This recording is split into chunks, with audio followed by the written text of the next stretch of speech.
Comentaba antes de ir a la pausa la columna de Alejandro Ope, hoy en el Universal, de alguna manera seguimiento a su columna de lunes. La de hoy, clarísimo, Alejandro Ope, Guardia Nacional, 2 puntos, voten contra el dictamen que comenzará a discutirse pues en unas horas. Alejandro Ope, bienvenido, qué gusto tenerte hoy aquí. Muchas gracias, Ciro, un placer estar contigo y con tu auditorio.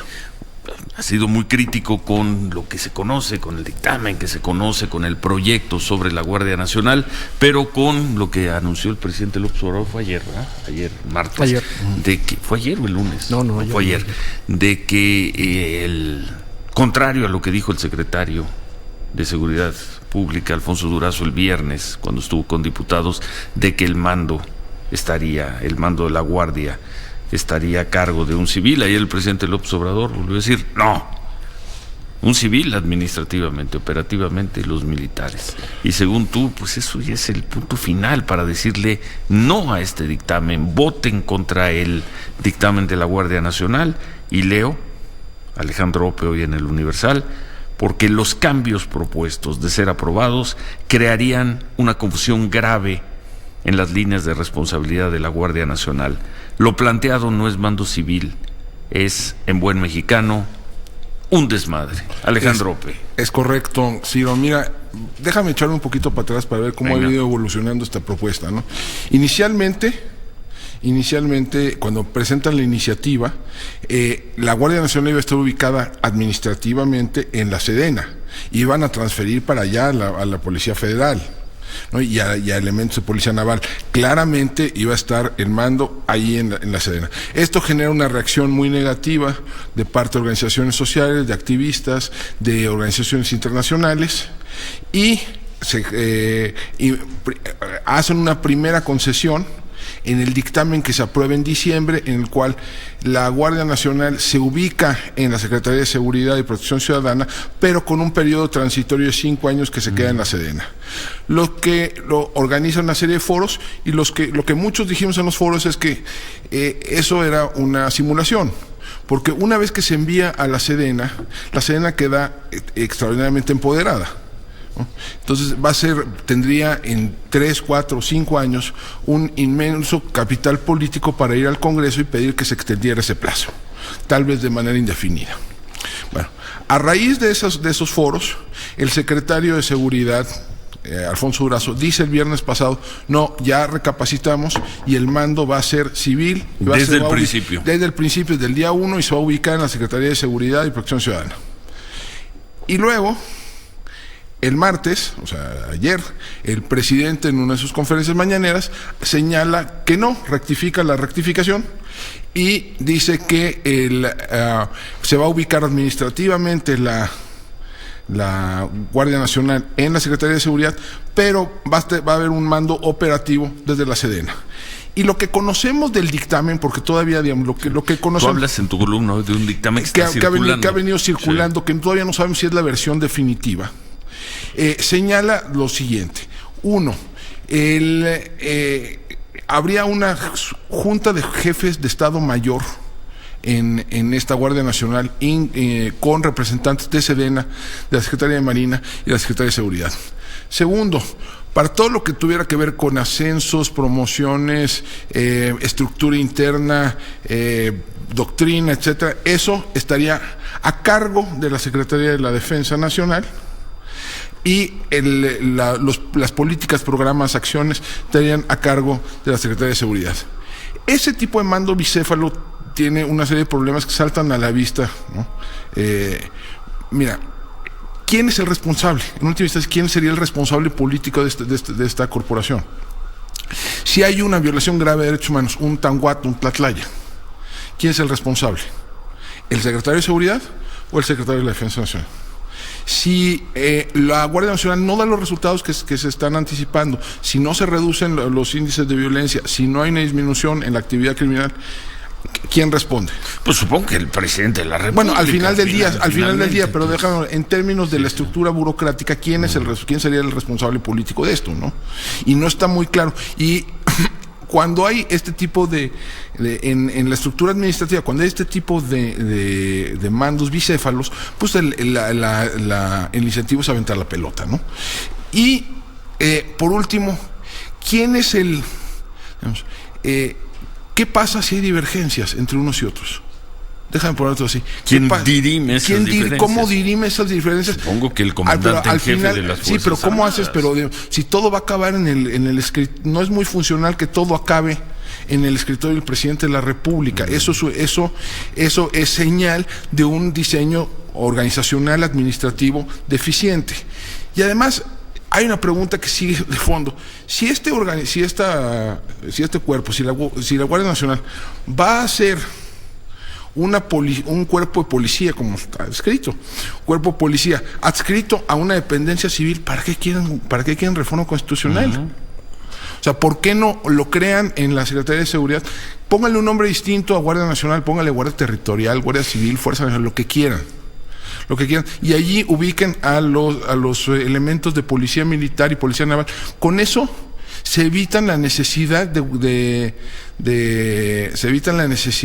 cambio constitucional. O incluso todavía más fácil, quieren una corporación grandota.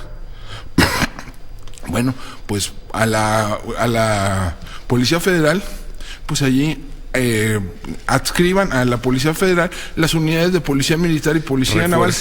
Allí ni siquiera necesitan acción legislativa. Entonces sigue la pregunta, ¿por qué? O sea, ¿por qué están haciendo tantas maromas cuando al parecer hay soluciones mucho más sencillas? Las van a hacer, Alejandro. Bueno, las van a hacer al rato. ¿Qué hora empieza? ¿Qué hora decís? A las 11, como punto número 2. En 3 horas comienza un periodo extraordinario, sí, precisamente para eso. Digamos, esto yo creo que le ha quitado mucha claridad al proyecto. Todos estos cambios y rectificaciones le han quitado mucha claridad al proyecto. Y a mí no me queda muy claro exactamente para qué lo quieren.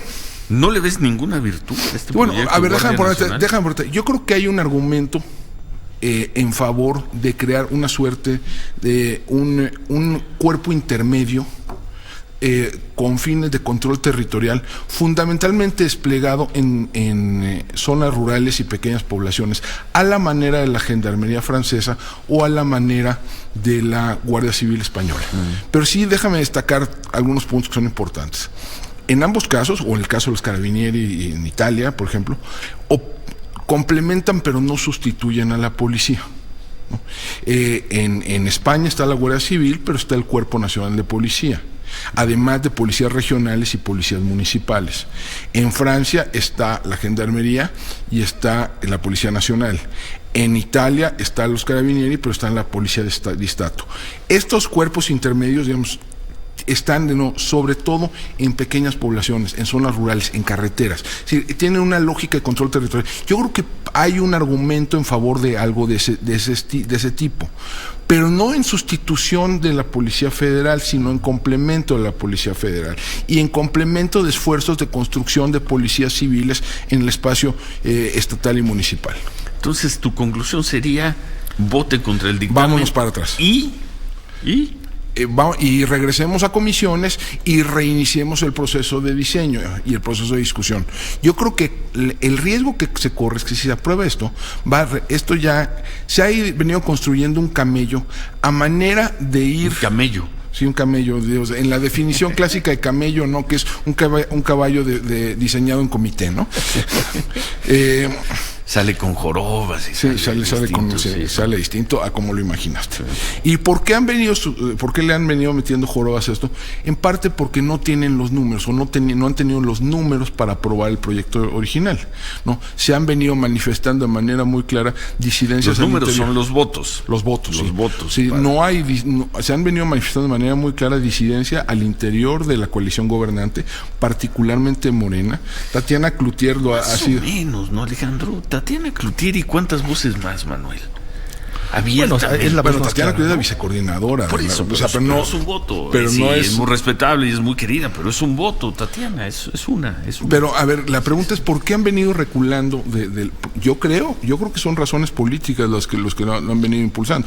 Que hay resistencias dentro de su propia coalición para pasar un proyecto ultramilitarista, ¿no?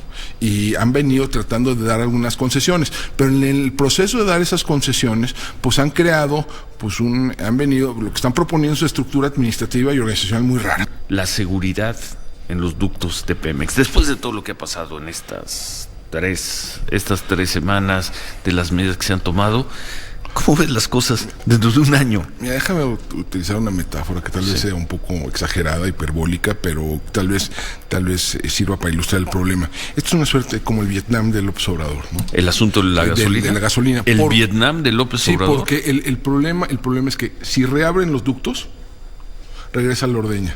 Y si los mantienen cerrados, sí continúan los problemas de abasto. Entonces, el Vietnam en el sentido de que es la guerra que no puedes ganar. Es una guerra interminable. Que muy costosa. Interminable que no puedes ganar. Que si la defines como guerra, pues ya no tienes cómo ganarla.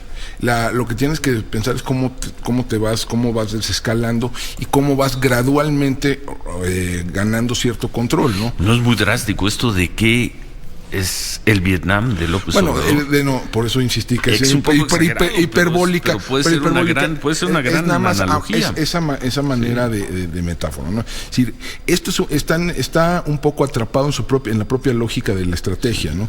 Es decir, en la medida que el instrumento central de la estrategia, no es lo único, sin duda, pero sí la pieza central ha sido el cierre de los ductos. Sí. Pero el cierre de los ductos ha tenido una serie de consecuencias imprevistas, ¿no? Que era el problema de abasto, sobre todo en el Bajío y en el occidente del país, pero también en la Ciudad de México, ¿no? Esto, es insostenible en el largo plazo ese tipo de problemas de abasto. Los costos van escalando, la presión de otros actores sociales para que reabran los ductos va escalando, y pues el problema es que si reabren los ductos y empiezan a operar con cierta normalidad, pues empiezan a disparar la ordeña. Y ya lo hemos visto. La ordeña, porque el Ejército, la Marina, la Guardia Nacional, si es que algún día existe como tal, no van a tener capacidad de cuidar toda la red de ductos. Son 17,000 kilómetros de poliductos.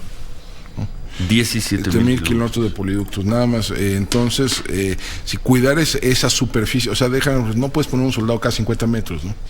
Entonces tienes que encontrar otras maneras de... Y si pones un soldado cada 50 metros, igual no te sirve de mucho. Igual con la capacidad de fuego que hemos visto que también, y además, digamos, estos son procesos, acabar con el huachicol es un proceso largo. Colombia les tomó 10 años.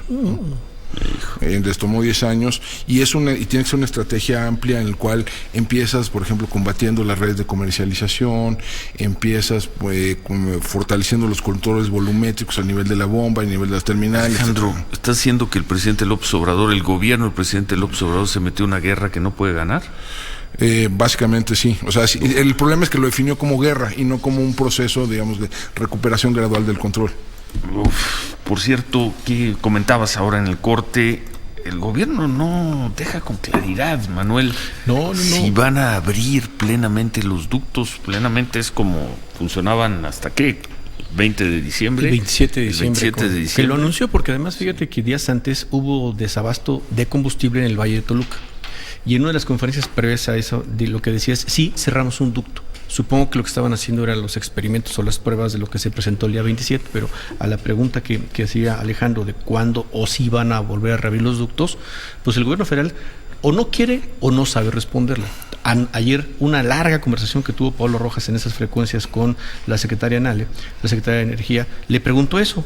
Y le dio vueltas y vueltas y vueltas. Sí quiero comparecer, es que sí queremos ir, es que es muy importante, es que esta lucha, el huachicoleo. Pero la pregunta de los ductos. La pregunta de los ductos, es que tenemos que dar esta lucha. A ver, escúchame bien, Paula. Y luego escúchame bien, Paula. Y no la respondió. No quiere responderla o no sabe responderla. No la ha querido responder. Es que de nuevo, están atorados en este dilema, sí. ¿No? Están atorados, si las comparaciones que hacen ahorita día a día, todos los días están dando los datos de desvío de hidrocarburos, pero digamos, no son muy comparables las cifras, ¿no? Habría que comparar cuánto tienes una vez que estés a plena capacidad, ¿no? Uh-huh. Sí, pues ha bajado notablemente el robo de combustible. Sí, ha bajado también el abasto de gasolina, ¿no? Bajó el además abasto es bien de gasolina. complicado entenderle el planteamiento de origen, era Alejandro, y si mal lo recuerdo, es el 80% del 100, el robo es institucional, o era institucional, entre ingenieros, gente del sindicato, Pemex, Insight, digamos. Según dicen. Según dijo el propio 27 de diciembre, y el 20% nada más era de huachicol, de robo.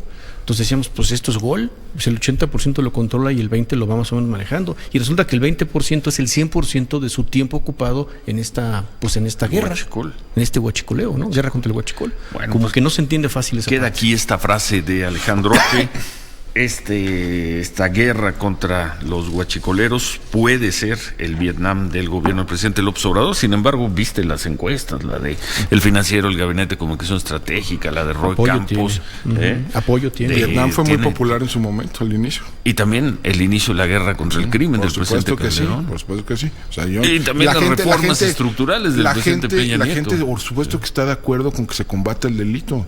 Por supuesto que por supuesto que la gente reconoce que se haga un esfuerzo en combatir a un delito que es realmente que es tóxico, ¿no? O sea, el robo de combustible genera una serie de costos sociales enormes, ¿no? O sea, la violencia en Guanajuato tiene su origen en Guanajuato o en Puebla, o en toda esta franja de huachicol, tiene su origen en esto.